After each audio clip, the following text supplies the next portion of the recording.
अगली खबर, पश्चिम एशिया में चल रहे युद्ध में एक मोर्चा इजराइल और हिजबुल्लाह के बीच खुला हुआ है।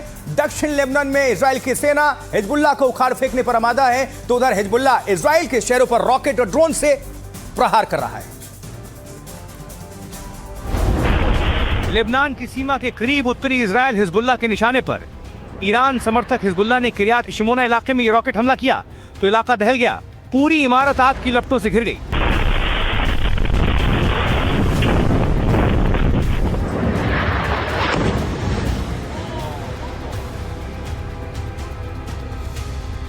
हिजबुल्लाह को उखाड़ फेंकने के लिए इजराइल की सेना दक्षिण लेबनान में घुसी हुई है, जहां उसने सीमा के आसपास कई गांवों को उजाड़ दिया है। ऐसे ही एक इलाके में हिजबुल्लाह ने इजराइल के एक टैंक और बुलडोजर को रॉकेट से उड़ा दिया। उधर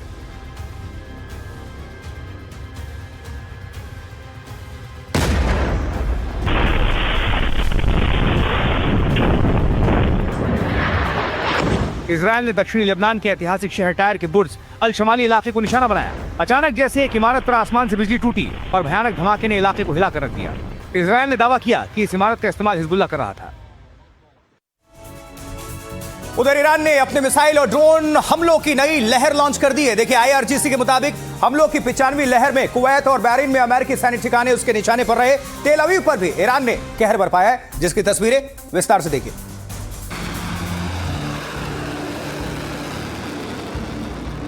इंसाफ की आवाज के साथ ईरान की मिसाइलों की 95वीं लहर मलबे में दबे बच्चों की खातिर।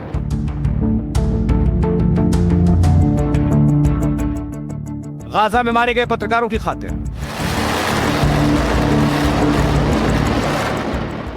ईरान की IRGC के मुताबिक ये हमले कुवैत के बुगिया द्वीप पर अमेरिका के तोपखाने और उत्तरी बहरीन में अमेरिका के पैट्रियट डिफेंस सिस्टम को निशाना बनाकर किए गए। ईरान से उड़ी इन मिसाइलों ने आज दोपहर तेल अवीव में भी कहर बरपाया। नीले आसमान में उड़ती मिसाइलों को देख लोग दहलते रहे। साइलों से निकले क्लस्टर बम नीचे तबाही मचाते रहे। कई जगह इमारतों के बीच से ऊंचा धुआं निकलता दिखा। इस बीच ईरान ने दावा किया कि शुक्रवार के दिन अमेरिका और इजराइल ने ईरान की एयर डिफेंस की ताकत देखी। IRGC के प्रवक्ता ने कहा कि उसके शिक्षित और गर्व से भरे युवाओं द्वारा बनाए गए एयर डिफेंस सिस्टम ईरान के आकाश को पूरी तरह सुरक्षित बना देंगे। ईरान की शाहेद मिसाइलें इजराइल के तमाम इलाकों पर कहर बरपा रही हैं। तेल अवीव से लेकर हाइफा, डिमोना, वेस्टर्न गैलीली तक इजराइल का कोई अहम ठिकाना हमलों की मार से नहीं बचा है। देखिए, दूसरे मोर्चे से हिजबुल्लाह भी इजराइल पर अटैक कर रहा है। ये रिपोर्ट देखिए।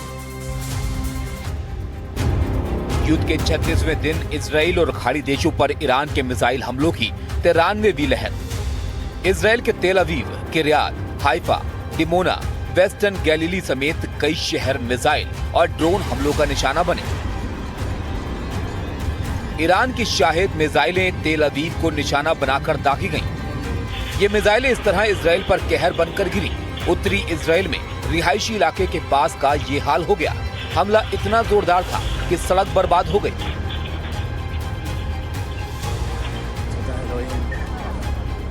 ये तस्वीरें इजराइल के तेल अवीव की हैं, जो लगातार ईरान के क्लस्टर बमों के निशाने पर है। हमले से कई इलाकों में नुकसान की खबर है।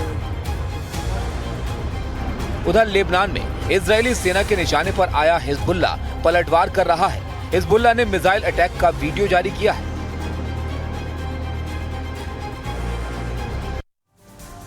और देखिए, आपको बता दें, इजरायली नहीं, ईरान खाड़ी देशों में उन ठिकानों को भी निशाना बना रहा है जहां से अमेरिका को मदद मिल रही है। अब ताजा हमलों की बात कर लें तो ताजा अटैक में ईरान ने कुवैत में अमेरिका के चिनूक हेलीकॉप्टर को तबाह कर दिया, बर्बाद कर दिया है। और दुबई में अमेरिकी IT कंपनी तक ईरान का बारूद पहुंच चुका है। ये देखिए, खाड़ी देशों में अमेरिका के ठिकानों पर ईरान के ताजा हमले। IRGC ने ताजा हमलों का वीडियो जारी किया। यह है खाड़ी देशों में ईरान के हमलों की सबसे ताजा मिसाल। कुवैत में अमेरिका के चिनूक हेलीकॉप्टर को ईरान ने बर्बाद कर दिया। ये CH-47 चिनूक हेलीकॉप्टर हैंगर के अंदर खड़ा था। उधर दुबई मरीना इलाके में 2 इमारतें ईरान का निशाना बन गई। इनमें से एक में अमेरिका की क्लाउड कंप्यूटिंग फर्म ओरेकल का दफ्तर था। हालांकि दुबई प्रशासन का कहना है कि ओरेकल की बिल्डिंग पर हमले से पहले ही ईरान के ड्रोन को गिरा दिया गया। ड्रोन का मलबा ओरेकल की बिल्डिंग और एक अन्य इमारत से टकराया। ओरेकल दुनिया की कई सरकारों को डेटाबेस, क्लाउड और एंटरप्राइज सॉफ्टवेयर सेवाएं देता है, जिनमें अमेरिका, ब्रिटेन और यूरोपीय यूनियन भी शामिल है। इससे पहले बहरीन में अमेज़न क्लाउड साइट पर भी ईरान हमला कर चुका है। उधर बहरीन में ईरान के ड्रोन को इंटरसेप्ट किया गया। ड्रोन के मलबे के टुकड़ों से कम 4 लोग घायल हो गए। शुक्रवार को एक मिसाइल के टुकड़ों से अबू धाबी में हाफशान गैस कॉम्प्लेक्स में एक शख्स की मौत हुई, जबकि 4 घायल हो गए।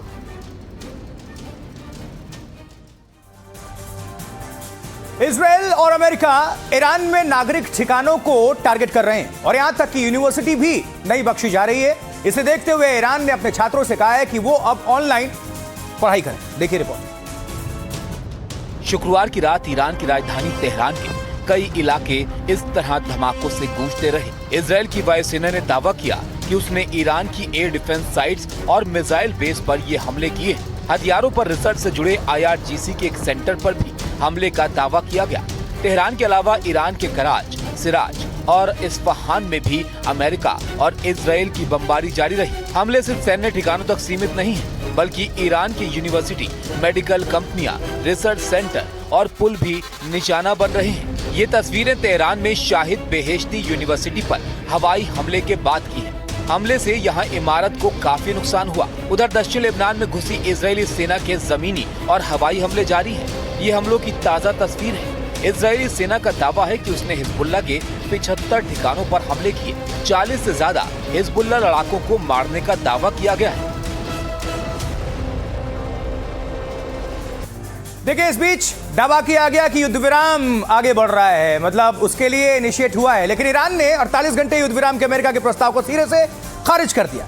ईरान ने पाकिस्तान की मध्यस्थता और इस्लामाबाद में अमेरिकी प्रतिनिधियों से बातचीत से साफ इनकार कर दिया है और ईरान का कहना है कि उसे अमेरिका की शर्तें नामंजूर है। बार बार डोनाल्ड ट्रंप उधर और अमेरिका दावा करता रहा कि पाकिस्तान मीडिएशन में है, लेकिन ईरान के मंसूबे तो कुछ और ही है, सिरे से खारिज। रिपोर्ट देखिए। ईरान का ऑपरेशन ट्रू प्रॉमिस 4 जारी रहेगा। अमेरिका के राष्ट्रपति डोनाल्ड ट्रंप का 48 घंटे का युद्ध विराम का प्रस्ताव ईरान ने खारिज कर दिया है। अमेरिका के अखबार वॉल स्ट्रीट जर्नल के मुताबिक ये प्रस्ताव पाकिस्तान के जरिए ईरान को भेजा गया था। ईरान ने मध्यस्थों बता दिया है कि वो अपने अधिकारियों को बातचीत के लिए इस्लामाबाद नहीं भेजेगा, क्योंकि अमेरिका की मांगें स्वीकार किए जाने योग्य नहीं है। पाकिस्तान की पहल खारिज होने के बाद अब तुर्की और मिस्र वार्ता की अन्य संभावनाओं को तलाश रहे हैं।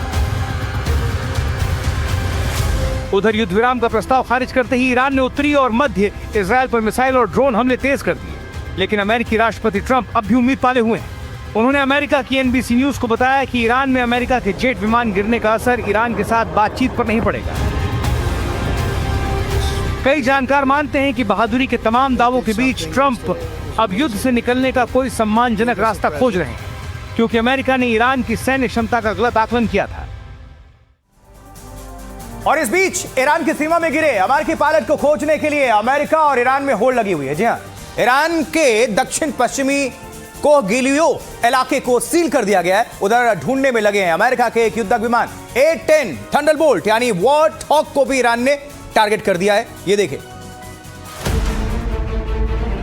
दक्षिणी तेहरान के ऊपर अमेरिका का सर्च ऑपरेशन, कोशिश उसे एक फौजी अफसर को खोजने की जो ईरान द्वारा गिराए गए F-15 फाइटर पर था। विमान में पायलट के अलावा ये वेपन सिस्टम्स ऑफिसर भी था। पायलट को तो तुरंत निकाल लिया गया, लेकिन ये अधिकारी दुश्मन के इलाके में कहीं खो गया है। उधर ईरान कोशिश में है कि वो इस अमेरिकी अफसर को पहले ढूंढकर बंदी बना ले। IRGC ने दक्षिण पश्चिमी कोहगिलियो प्रांत के उस इलाके को सील कर दिया है जहां ये अफसर हो सकता है। स्थानीय लोगों को अलर्ट कर दिया गया है। कहा गया है कि जो अमेरिकी अफसर का पता लगाएगा उसे इनाम दिया जाएगा। इस बीच ईरान ने दावा किया कि है उसने खोज और बचाव में जुटे एक और अमेरिकी युद्धक विमान A-10 थंडरबोल्ट यानी वॉरहॉग विमान को फारस की खाड़ी के ऊपर गिरा दिया है। इस विमान का पायलट खाड़ी के ऊपर सुरक्षित रिजेक्ट हो गया, उसे बचा लिया गया। बचाव के काम में जुड़ा एक अमेरिकी ब्लैक हॉक हेलीकॉप्टर भी ईरान की गोलीबारी का निशाना बना। हेलीकॉप्टर को कुछ नुकसान पहुंचा, लेकिन वो वहां से सुरक्षित निकल गया।